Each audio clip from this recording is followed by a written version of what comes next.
in place until either the league or the union reach a new deal or one side halts negotiations. Given the significant difference in ask, the WNBPA announced on December 18th that its members have voted overwhelmingly to authorize a strike when necessary. That could theoretically happen as soon as midnight. 2025, 11:59 p.m. Eastern. The moment the WNBA's collective bargaining agreement was set to expire. As the deadline loomed, an unexpected shift began. Public opinion started moving against the players. After months of social media campaigns and calls for higher pay, the momentum changed, and it changed quickly. That obviously can offer anybody a comfortable living. Never mind the fact that some of these players got endorsements and they're playing in other leagues, blah, blah, blah. Let's be real now. Anybody that's playing women's basketball, even an average player at this point, probably can make $1.5 million a year. We don't want to hear that this ain't enough. Let's break down the numbers. The league's proposal would raise the average player's salary from $12,000 to $780,000. That's not just a raise, it's a massive leap. Star players could see nearly $2 million a year by the end of the deal. But the picture gets even bigger. With a new 3-on-3 league, unrivaled, players can make six figures for just 8 weeks of play. Add overseas contracts during the offseason, and total earning potential jumps past $3 million annually. Some top players could realistically earn $4 to $5 million a year when combining all income sources. Even with those numbers on the table, the Players Association rejected the offer entirely. They didn't counter. They simply said no and walked away from the negotiating table. Well, have come and gone. The way they're talking, they're basically saying it's a wrap and a deal won't be done. And the league is bracing for the possibility of eventual player strike. And it's crazy because these players are considering a strike right now. You want to talk about looking horrible publicly? Here's what the players are pushing for. A revenue-sharing system like the NBA's. NBA players get about 50% of basketball-related income, and WNBA players want the same model. On the surface, it seems reasonable. Same sport, same idea. But there's a huge catch. The NBA brings in roughly $10 billion a year. The WNBA, by contrast, has never made a profit in 's 28-year history and has relied on NBA owners to cover losses since 1997. Even with the new media rights deal bringing in $240 million annually, a six-fold increase over the previous deal, the league's financial picture is still far from secure. You better. Of course, the court of public opinion is going to be a mother on this. Striking is, quote, not something that we're going to do right this second, but we have in our back pocket. WNBA players, the WNBA won't lock out players, sources told CNBC. Bravo. And if the players do strike, that doesn't necessarily mean games will be missed. The season doesn't start till May. And this is where Adam Silver comes in. The NBA commissioner has been unusually vocal in these talks. While Kathy Engelbert remains the WNBA commissioner, Silver's influence is clear. He grasps something the Players Association might be overlooking. Public perception is shifting and fast. Scroll through social media, and the message is obvious. Fans who once cheered the players' push for higher pay are now questioning the reasoning. Accepting a 9-fold salary increase in a league that has never made a profit, demanding revenue sharing when there's barely any revenue to share. These aren't trolls. They're real fans trying to make sense of the numbers. Literally offered you to go from a $249,000 salary to a nearly $2 million salary by the end of the new deal. See how that works out. See how that look works out for you. Especially considering that so many fans want to see who? Caitlin Clark. All right. Quote, we are still waiting on the league and teams to show up to these negotiations with the same spirit of compromise.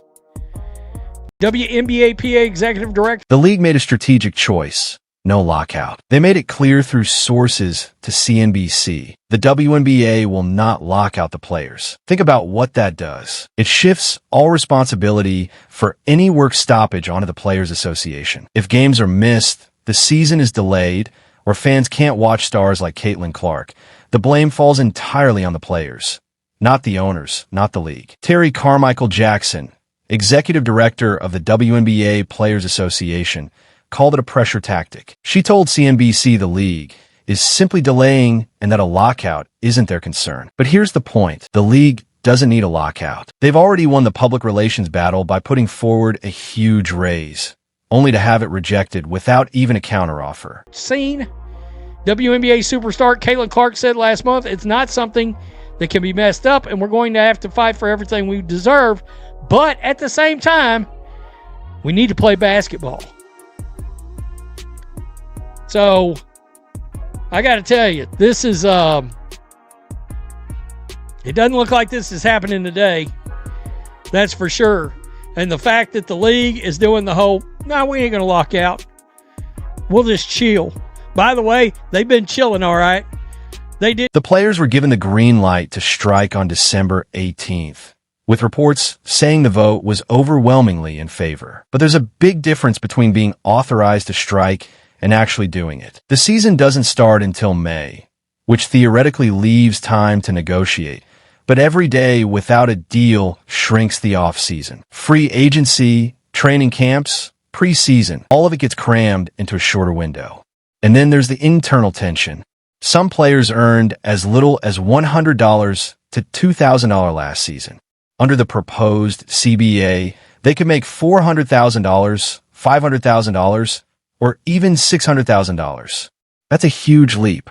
Now they're asked to consider striking, giving up significant guaranteed money, just to push for revenue sharing instead of locking in raises. It's a tough calculation, and one that complicates a union's push. It's like, all right, they'll get the hint when they don't hear back from us. And they've been very vocal. Not going to happen. Not going to happen. That revenue share thing, yeah, if the players are... And look, the players may be hell-bent on trying to get that.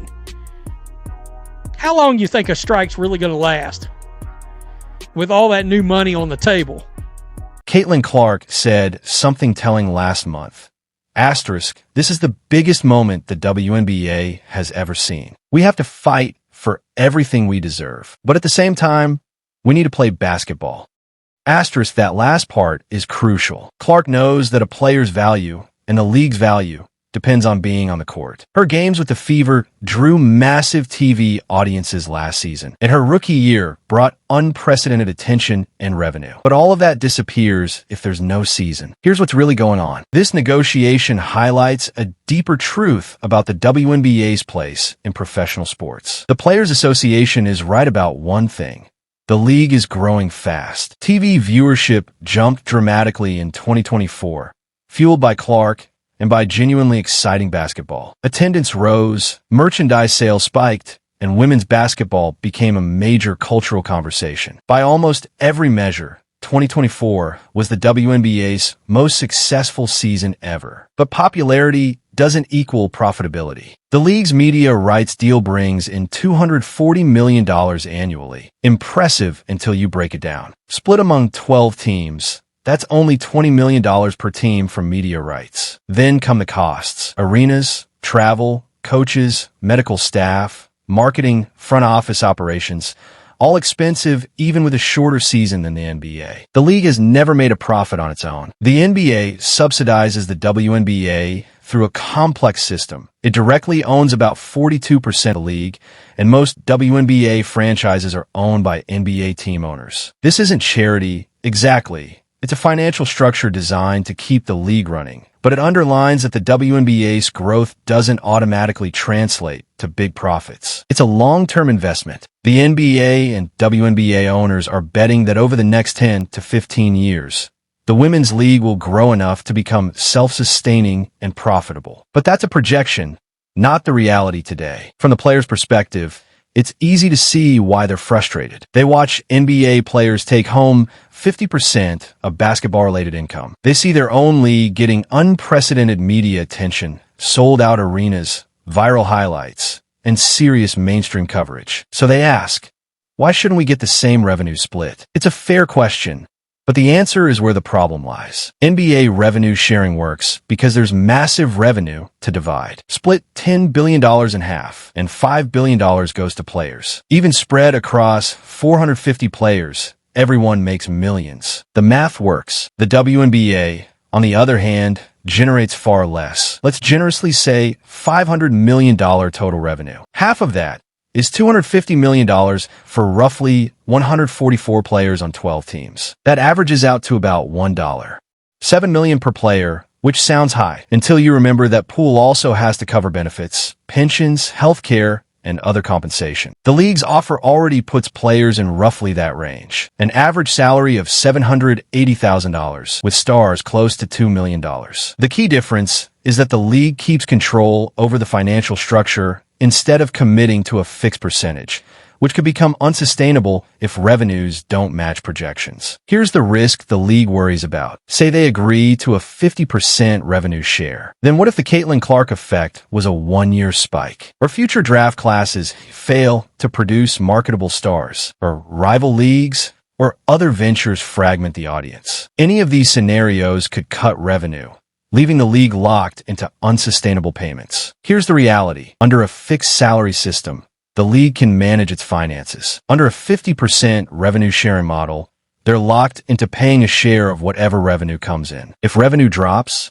losses mount fast. From the player's side, that's the league's problem. Generate more revenue, build the brand, expand to new cities, get better TV deals. Those are valid goals, but they don't change the fundamental financial risk owners are taking. This is where a strike gets tricky. In most labor disputes, striking is a tool to force management to negotiate. In professional sports, especially a league still growing its audience, a strike can backfire. Casual fans who tuned in for Caitlin Clark in 2024 might skip 2025 if there's no season. Momentum fades, media attention moves elsewhere, and suddenly the issue isn't dividing rising revenue. It's rebuilding the audience from scratch. The Players Association knows this, which is why Terry Carmichael Jackson keeps emphasizing a desire to negotiate while using strike authorization as leverage. But the league called that bluff by refusing to lock anyone out. Now the question is whether players are truly willing to follow through. For individual players, the math is stark. A veteran making $120,000 a season could jump to $450,000 under the new CBA. Missing even 1 month of the season could cost tens of thousands of dollars. Half a season, they might give up more than they've earned in their whole career. And the potential upside, say a revenue sharing plan that boosts their pay to $500,000 instead of $450,000, doesn't justify that risk. Top stars like Aya Wilson, Brianna Stewart, and Sabrina Ionescu can afford a strike, thanks to endorsements supplementing their income. For most players, though, the numbers make a strike extremely risky.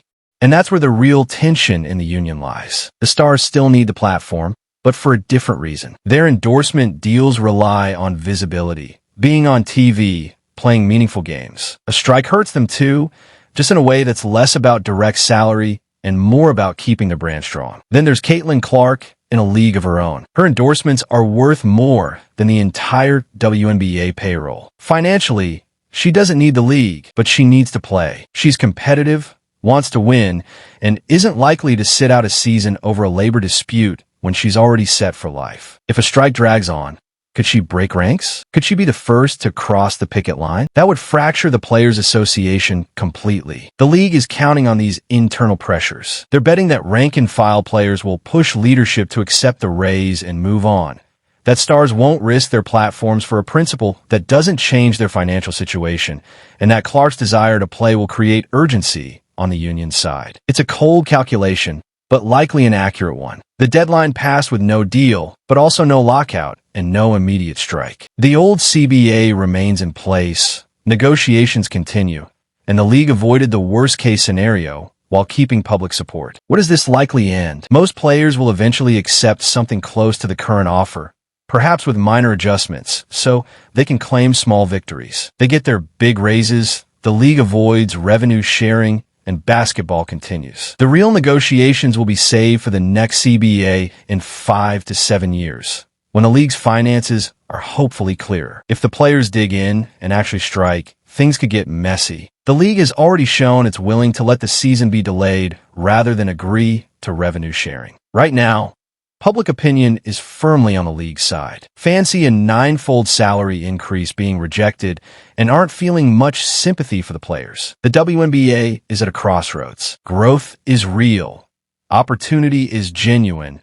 But the financial foundation is still fragile. This negotiation is really about who carries the risk. The league wants players to take guaranteed raises with the promise of more if revenue grows. The players want an immediate share of revenue, which also means sharing the risk if things don't go as planned. Both sides have defensible positions, but only one will come out on top. Right now, the league holds all the cards. They made the big offer, refused to lock anyone out, and have won the PR battle. The players authorized a strike, but executing it could destroy the momentum the league has worked for years to build. So what happens next? Do the players blink and accept the deal? Does the season start on time with a new CBA that avoids revenue sharing? Or do we see a strike that risks everything the league has built? This isn't just about money. It's about the future of professional women's basketball in America. Share your thoughts. What should the players do?